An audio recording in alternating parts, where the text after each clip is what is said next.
All right, everybody, here we are. We're at the Sorghum Sudan. This is a Bryatic Dwarf BMR pig raiser from Alta Seeds. You can see the pivot. I mean, it's pretty close. We're getting ready to finish watering this section, and we'll be moving it back, reversing it. This isn't the spot I've been checking it, but it's very close to it. It's just, over there. So, as you can see, it's not kneeling. This stuff's ready to cut. This side has been cut. This is the better half. Just happened that we, and this is, I guess, the taller half really. Just happened that we cut this side first, just from where the pivot, the way it was tracking. You can kind of see in the background all the grass is burnt up and brown. We're extremely dry. We're not getting any rain. It keeps missing us. Even cutting this stuff down, we didn't get anything. So what'll happen is we'll walk this pivot as close as we can to this windrow, and then we'll reverse it, and we'll just keep the water on this side. We cut this Friday. It's Sunday morning. I don't know what the date is, but so it's had a little bit of dry down to it. I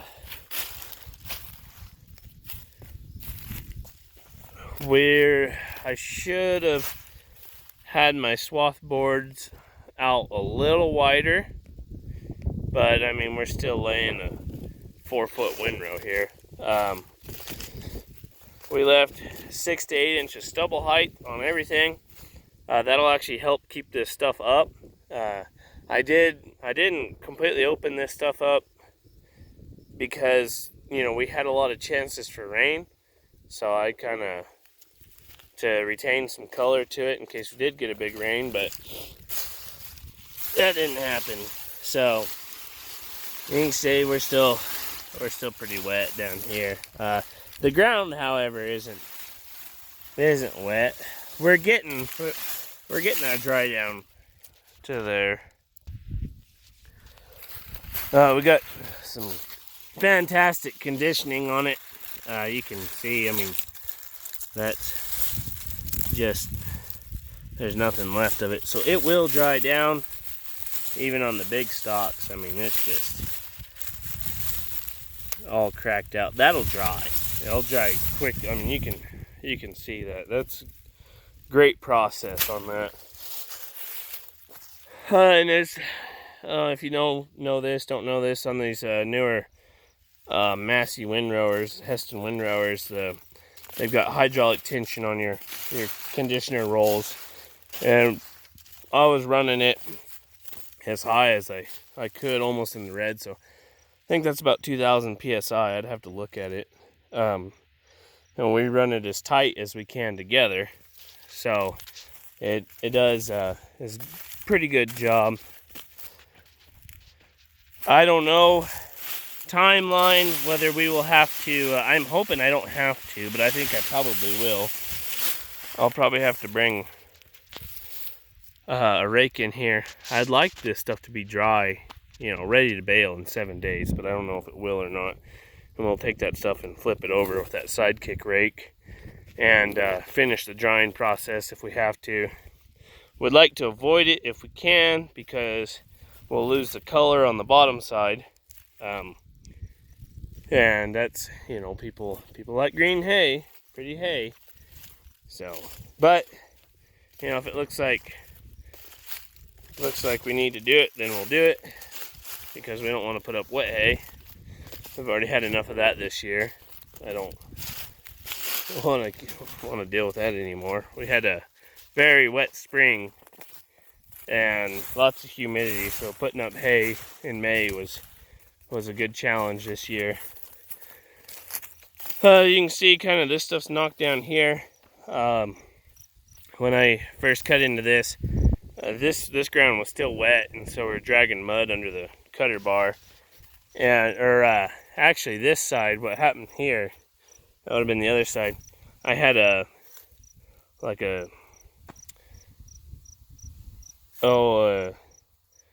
pipe on the front of my windrower that helps pull stuff over into the machine.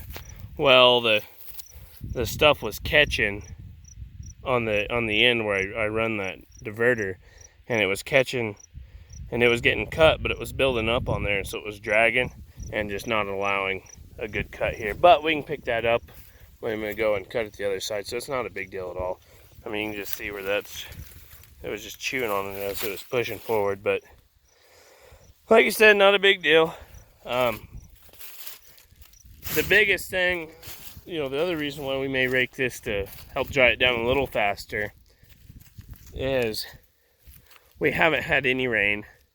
So now that we've exposed this ground, we're going to start losing moisture very rapidly. And the idea was to have this baled and start pulling bales off right in front of this pivot, so we didn't lose our timeline. But I don't think that's going to happen. So we're just going to reverse this pivot. Probably going to do that, let it water that side one more time, and then that way it's sitting on the other side just ready for when we get this stuff baled, and we'll probably have to turn the well off for a while, but kick it back on and let it go. That way we get our regrowth.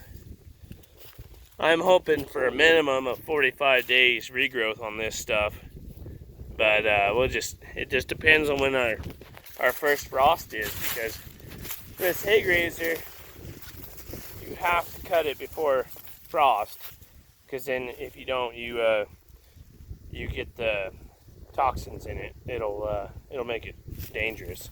So we'll let it go until that first week, and then whenever we think that first day of frost is going to be, we'll go through and we'll cut it probably the week before that, and go from there. Some of these got a little big. I'm not real thrilled about that, but then you got some real finer stuff. This here looks more like the old school hay grazer, but with those, the one thing is with those conditioners, that'll help that out. This field has a severe bindweed problem. I know you can't see much of it now, but we've been spraying on it pretty heavy, and severe compaction issues in this field. The previous farmers that have farmed it and their practices have left this field just it was in pretty rough shape. The pivot wasn't worth a dang. You couldn't get anything watered on it, if you wanted to, and you couldn't grow anything on it because of the bindweed, and then you couldn't get any water or the roots to the water that you were putting down because the compaction was just so terrible. And I know everyone's jumping up and down saying got to run tillage radishes and everything like that, but this is a summer crop field, and we're going to run hay grazer on it. And I'm sure you could do that, but it was so bad to begin with. That takes a long time to build that up. So we just run through with the ripper, and we're going to have to do it another time to go deeper. But it made a huge difference in the stand of the feet compared to the previous years. So we're happy. I'm happy with it. I'd like for it to have been a little thicker, but just the way our spring started off, it is what it is. I think it's still going to make fantastic feed. Probably not going to make as much as we want it to, but there's always room for improvement. And we planted at 25 pounds the acre. We were shooting for 30, but our grain drill was a little light. So I've seen people plant it up to 60 pounds to the acre, and it honestly doesn't make much of a difference sometimes it does. Mainly you get a lot of stalk. The size of the stalk is your biggest difference, but it's just something we've kind of learned mess around with. You can plant it 10 pounds the acre and just make as much tons, but your stalks are bigger and it gets taller. So this is the first year that we've really gotten a good grow on this bryatic dwarf, and so I know we could go at a higher rate, and as dry as it's been, we would definitely be okay with our water. But you know, it's just kind of one of those things, because this stuff's been doing good, but it's burning in front of the pivot. So yeah, it's just something we got to be very mindful of. Sure help out if we got some rain, but that doesn't seem to be the case. So anyway, just thought I'd let you guys see this stuff. There's 63 acres on the ground now here, and this is the shorter side. Really terrible compaction through the north end of this place.